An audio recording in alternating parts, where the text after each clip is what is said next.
Trump আর জেলেনস্কির ঝগড়া আমার কাছে নাটক মনে হয়েছে। কিরকম বলি, জেলেনস্কির বা পৃথিবীর কোনো দেশের এরকম সাহস নাই যে আমেরিকার প্রেসিডেন্টের সামনে বৈশা তার মতের বিরুদ্ধে এরকম কথা বলবে, এই নজিরই নেই। তাহলে কেন এই নাটক করলো? এটার পেছনে অনেক কারণ থাকতে পারে। কিছু ওভাল অফিসে শান্তি চুক্তি নিয়ে কথা বলছিল, জেলেনস্কিকে আমন্ত্রণ জানাইছিল যে আমেরিকা তার খনির দখল নেবে, কারণ তাকে তার এমনি এমনি অস্ত্র সহায়তা দিবে না।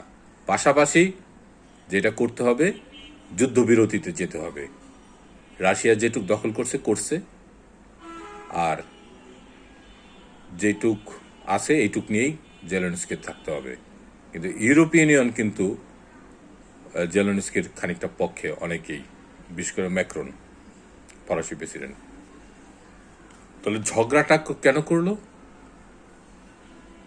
সম্ভবত আমেরিকার প্রেসিডেন্ট যেই প্ল্যানটা করছিল যে যুদ্ধটা বন্ধ করবে, কিন্তু সে দেখলো যুদ্ধ বন্ধের চেয়ে যুদ্ধটা চালু থাকলে আমেরিকার লাভ হয় বেশি। কিন্তু যেহেতু সে কথা বলে ফেলছে এবং ঘোষণা দিছে, সম্ভবত আমেরিকার সাথে রাশিয়ার একটা গোপন আন্ডারস্ট্যান্ডিং থাকতেও পারে, বিশেষ করে পুতিন আর ট্রাম্পের সাথে, কারণ তাদের সখ্যতা আগের থেকে আছে। তো ওই নির্বাচনে জিতলে এরকম একটা কমিটমেন্ট থাকতেও পারে, অথবা নাও থাকতে পারে। কিন্তু যেহেতু ট্রাম্প একটু পাগলাটে, খেপাটে এবং পুরোদস্তুর ব্যবসায়ী মানুষ, সে বলছে যে এই যুদ্ধ থামাবে। এখন কথা দিচ্ছে যুদ্ধ তো থামাতে হবে, কিন্তু যুদ্ধ থামালে তো আমেরিকার লাভ নাই। যুদ্ধ জিয়ে রাখলে আমেরিকার লাভ, কিন্তু যুদ্ধে জিয়ে রাখলে আমেরিকার লাভ কোথায়? যে সে অস্ত্র বেচবে, অস্ত্র দিবে, বিনিময়ে এই খনির সব দখল নিবে, ইউক্রেনের খনির। আর রাশিয়ারা বছরের পর বছর বসে দুর্বল করবে। রাশিয়াকে তো হারাতে পারবে না, দুর্বল করতে পারবে। এখন কথা দিছে যুদ্ধ বন্ধ করবে, যুদ্ধ তো বন্ধ হয় না।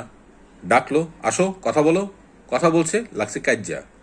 এখন বিশ্ববাসীরে জানাইতে পারবে আমেরিকা যে জেলেনস্কি তো কথা শোনে না, অতএব এই যুদ্ধ কেমনে বন্ধ হবে?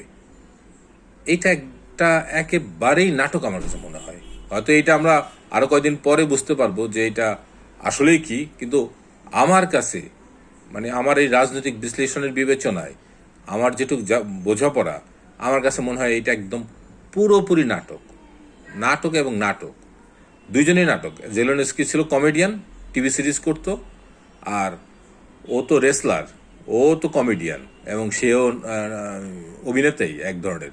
দুই অভিনেতায় বসে এই কামটা করছে যাতে যুদ্ধটা বন্ধ না হয়। যুদ্ধ চালিয়ে রাখলেই লাভ, যুদ্ধ মানে লাভ। কার লাভ? আমেরিকার লাভ।